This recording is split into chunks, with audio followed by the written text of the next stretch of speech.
Are you living and working in a soul-nourishing environment? Now, I get really affected by what's around me. I am a bit fussy. I like things organised, but mainly because I'm really busy. I need to be able to find where everything is. But also, I like things a bit cosy and a bit yummy and all that kind of stuff. And actually, the downstairs was very cold and very clinical and had lots of toys, and it was very practical, but it wasn't very warm and cosy. And so when I came back from the course, we made some big changes. We moved things around so it was much cosier. I bought some cushions, because cushions are really important. and I'm looking to do that around the house, actually, just make sure that each area and room makes me feel more cozy. We're having a little bit of a go at the garden now, and I think it does make you feel soul satisfied, I think. But that was her point 7. Number 8 was protect your sensitivity. Now, this may not resonate with all of you, but it does resonate with me. She was talking about pausing, being present with people, reducing the amount of noise in your life. Tricky with kids, but you know what I mean. Reducing the amount of violence in news. I mean, obviously the news has been horrid and recently, and out of respect to the people whose lives have been so terribly and tragically affected by everything with ISIS. I have watched the news and I have cried and I have felt it, because I actually feel that in a way you don't want to disconnect from what's happened. But then I've stepped back and I believe that prayer helps, and I've prayed or sent loving thoughts or sent healing. And I think that one of my mistakes is that I check the news too often. And that's something that I need to reduce. Definitely, for sure. And that's one of my big to-dos that's come out of this. I like to check the news in the morning. I don't like to post anything on social media if something like that's happened. But at the same point in time, I don't need to be checking it as much as I am. It makes me nervous, and I need to stop doing that. She also recommended toxic people, those ones who dump on you, to reduce how much you have time with them. You know who they are. They probably that name will have popped into your head instantaneously. Don't worry, they will find someone else. Just dump them.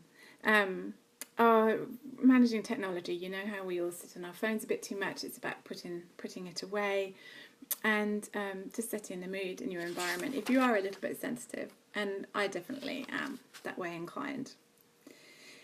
Point 9 was taking stock of your health. So is there anything you aren't doing to do with your health, your emotional, mental or physical health, that maybe... Hi, Yvonne! Is there anything to do with your health that you're not doing? Mine would probably be that smear test that I think I got a letter for probably 2 years ago, so that one needs to be dealt with. A lot of this is about me improving my health. The more I rest, the better my health gets. So don't ignore your health, was all she was saying.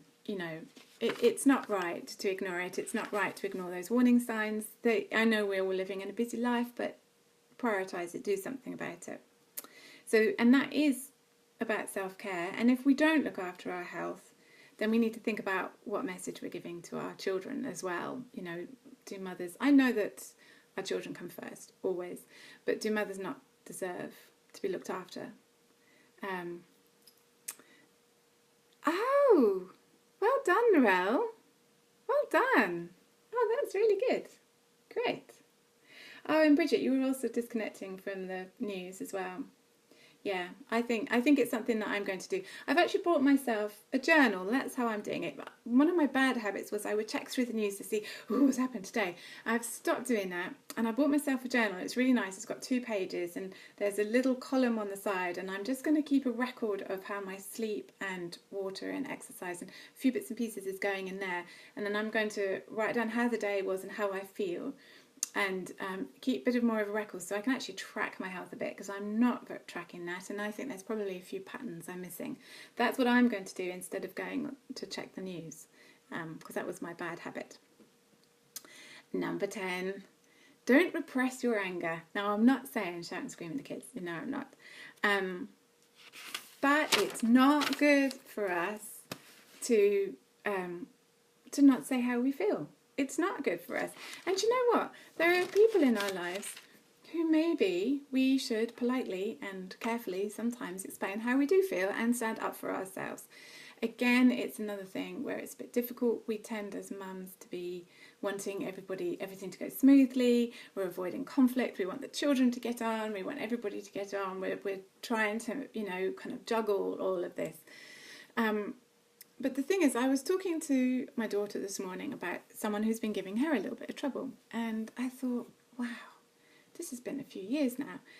When is somebody actually going to say, that's not okay? It's actually not okay to say that. It's actually not okay to do that. It's just not okay. Or to say, do you know what? When this happens, I feel like this. And if it continues, then this is the consequence. Now, if you're in that situation, I have written a blog post about that. It's called Teaching People How to Treat You. So have a little look on my blog. There's more information on how to word this kind of feedback, because it can be tricky. Right, now then, that's number 10. So there's 2 more. Number 11 was, what passion are you ignoring that needs reawakening? Hi, someone. Right, so it was, what passion are you ignoring that needs reawakening? This one was a definite one for me. It's something that I've been doing over the last month or two. My passion is that, I am a little bit tree huggy. I am a little bit woo-woo. I like that. I like my intuition. I like listening to my intuition. My intuition is actually really good, and I've been ignoring that for some time. So I've come out to the children. I've admitted, yes, Mum does pull the odd card here and there. I do the odd meditation and chat to my guides. I do like walking in nature. And although I don't necessarily hug a tree, I will probably give it a quick touch and a quick chat. So that's my passion. That's what I was ignoring. And that definitely needs to be reawoken. And hence I had the best time in Ireland. I was really tired because I don't travel particularly well, but it was lovely to be with a pile of other people with similar thoughts. I was going for a big push. Yes, Debbie, treat people like you want to be treated, with love and respect. Exactly. And it makes good karma and should come back to you as well. I agree. Yeah, so this course was fab. I needed a really good push for me, for my business, for everything, and I really got it being with all those people. It was the energy of being with them. Now, the final thing that Cheryl recommends in her book is first aid. And this one's really good. Actually, I do have this to a certain degree, but it's made me really think it through. So when things go wrong, do you have your first aid pack that you fall back on? Do you know what to do?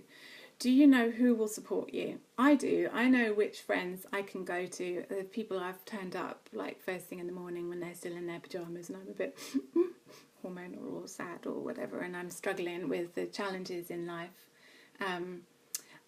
I know the ones who will give me that good, reliable, pragmatic advice, so that it's not about sympathy, it's about people who are grounding and help me feel better.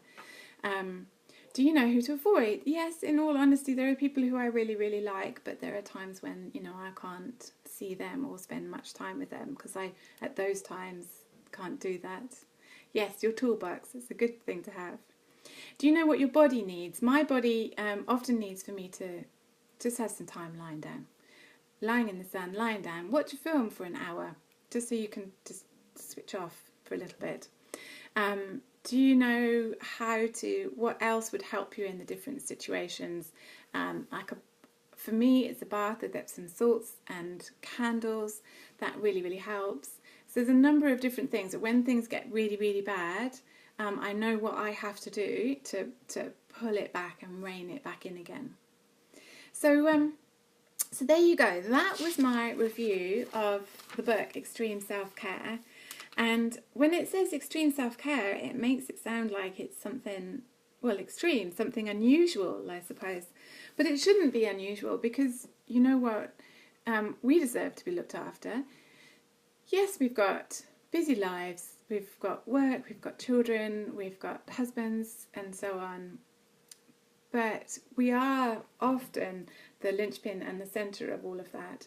And it's not enough to do what I was doing before, which was to, to have everything kind of working and to be in control. There needs to be a lot more self-love going on at the middle of that. So I'm just going to pick and choose a few of those really helpful tips. I found her book really quick to read and really simple to read, so I didn't find it difficult to add into a busy mum's life. And actually what you can do, which she recommends, is you could read it over 12 months. That would be really, really sensible. Read it over 12 months and you take each chapter each month and you just work on that one. And I think you'd get loads from doing that. I think that would be really, really useful. Whereas next time I'm going to review a book called The Universe Has Got Your Back, and that's much more complicated. The things that she covers are much more kind of difficult to get your head around and your life around and adjust to over time. So I really hope this has helped. Oh, is there an audio version? Is that of this the Extreme Self-Care? I love audio versions, but I do fall asleep to them. Mind you, that's quite good for me. But thanks, Marie. Yes, so I will write up a quick summary on my blog as well if you want to look at those points at any point in time. And I'll put my video in the blog so that you can always refer back to it if you want to. If you've got any specific problems or specific situations and you want to kind of brainstorm it quickly, just pop a comment down. Or if this is really kind of triggered you and you think, oh, actually I need some help, I need somebody to give me some perspective on this and I actually really need to do this, and you're really welcome to give me a call. I am now taking a few one-to-ones that I can fit in with work, just because that's part of my extreme self-care. For me, that's part of being me, and it's not right for me to not work. I enjoy work too much. So thank you for watching those, guys. If you watched live, there was loads of you. I'm really chuffed. And for anybody catching up, I hope you enjoy it too. Take care. Bye.